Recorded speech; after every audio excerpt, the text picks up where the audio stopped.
कपालभाति प्राणायाम एक शक्तिशाली योग क्रिया है जो शरीर और मन दोनों को शुद्ध करती है। इसमें तेज सांस छोड़ने और हल्के सांस लेने की प्रक्रिया होती है, जिससे फेफड़े मजबूत होते हैं और शरीर में ऑक्सीजन की मात्रा बढ़ती है।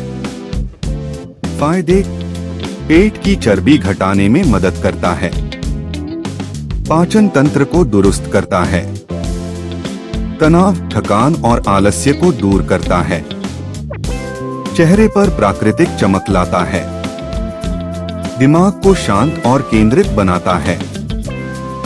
कैसे करें?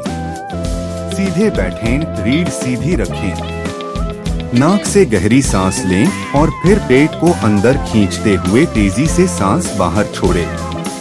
इसे 20-30 बार करें और धीरे धीरे संख्या बढ़ाएं। सावधानी: उच्च रक्तचाप, हृदय रोग या गर्भवती महिलाएं बिना विशेषज्ञ सलाह के न करें। संदेश क्या है?